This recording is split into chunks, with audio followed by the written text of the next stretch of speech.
While global yield curves experienced high volatility, institutional asset managers quietly watched a critical sovereign defense play out in Southeast Asia. Indonesia's debt market suffered a severe sell-off in June. But a major rating agency just stepped in with a decision that changes the entire risk calculation. This is not just about emerging market debt, it is a signal of structural resilience. We are seeing a powerful example of how institutional ratings can anchor a market during times of stress. Understanding how this sovereign asset is insulated could reveal the next major shift in global capital rotation. To understand this development, we must look at Indonesia's underlying sovereign balance sheet. For years, the nation has built a structural moat through strict fiscal discipline. A legacy statutory law caps the budget deficit at 3% of gross domestic product. This unique regulatory constraint acts as an institutional safety valve, protecting sovereign credit quality. While other emerging nations face rampant fiscal expansion, this structural framework offers immense baseline security. It keeps debt-to-GDP levels incredibly low compared to international peers, creating a highly insulated fiscal profile. This fiscal guardrail directly backs Indonesia's local currency government bonds, known as SUN. Historically, high foreign ownership exposed these assets to global capital flight during risk-off cycles. However, domestic institutions have stepped up, absorbing supply and fundamentally changing ownership dynamics. This transition from foreign to local custody provides a strong cushion during global macro storms. By keeping more debt in domestic hands, the sovereign bond market has reduced its vulnerability to sudden external liquidations. It is a critical layer of insulation that structural macro investors are closely analyzing. But even the strongest structural moats face severe stress. June brought a major wave of capital outflow as global interest rates remained elevated. The Indonesian rupiah faced intense pressure, and local bond yields spiked rapidly. This yield pressure triggered anxieties about debt sustainability and fiscal deterioration. When yields rise so quickly, it increases borrowing costs for the state, putting pressure on corporate liquidity as well. It was a clear warning sign of how external monetary conditions can temporarily disrupt a highly disciplined emerging market economy. That is where SP Global stepped in, maintaining its stable investment-grade rating of BBB for the sovereign debt. The ratings agency highlighted Indonesia's strong growth prospects and robust external position. This rating defense acts as a psychological floor for international asset allocators.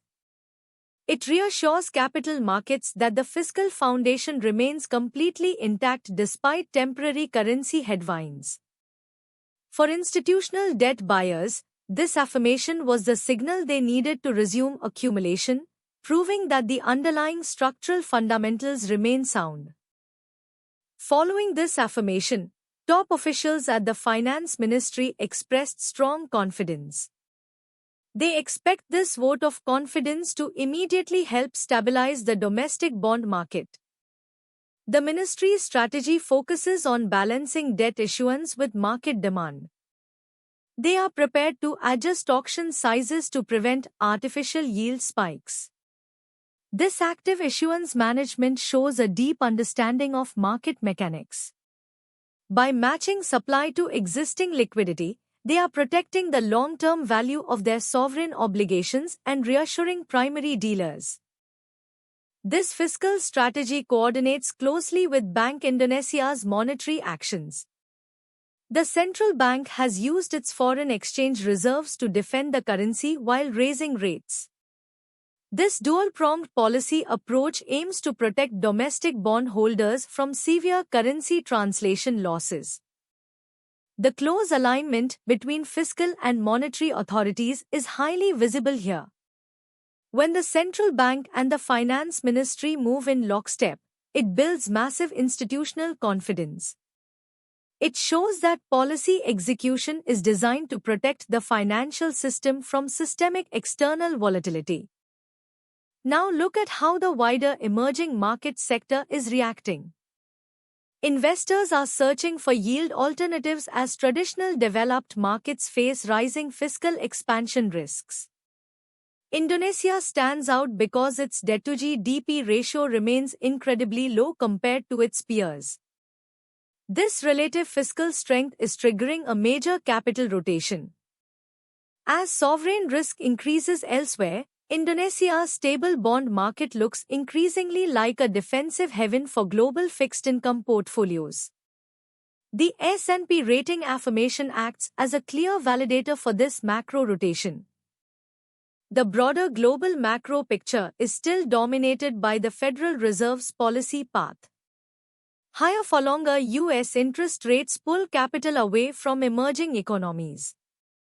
However, the premium yield offered by Indonesian bonds provides an attractive real return buffer. This spread keeps long-term institutional buyers engaged despite the global headwinds.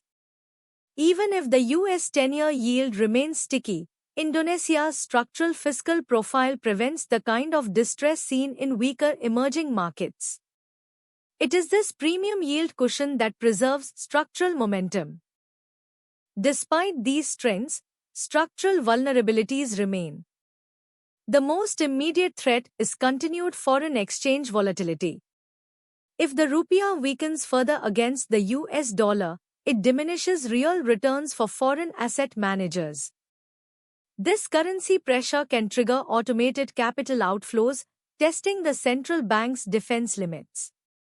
Even with stable credit ratings, currency depreciation acts as a tax on international capital. Investors must watch the USD to IDR pair closely, as persistent weakness could still disrupt the current stabilization efforts. There is also a deeper systemic risk involving commodity cycles.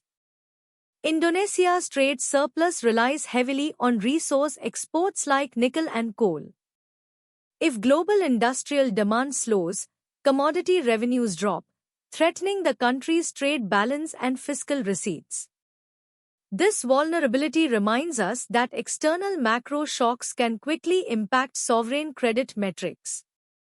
While the fiscal moat is strong, a sustained downturn in global trade would test the statutory deficit limit. It is a critical risk factor that long-term allocators must continuously evaluate. Looking ahead, the structural momentum points towards stabilization. The S&P affirmation provides a powerful anchor as international investors reassess emerging market debt. We are likely to see foreign capital gradually return to the Indonesian bond market. This demand recovery should help compress yields and flatten the curve over the coming quarters. As inflation remains controlled domestically, the real yield argument becomes even more compelling.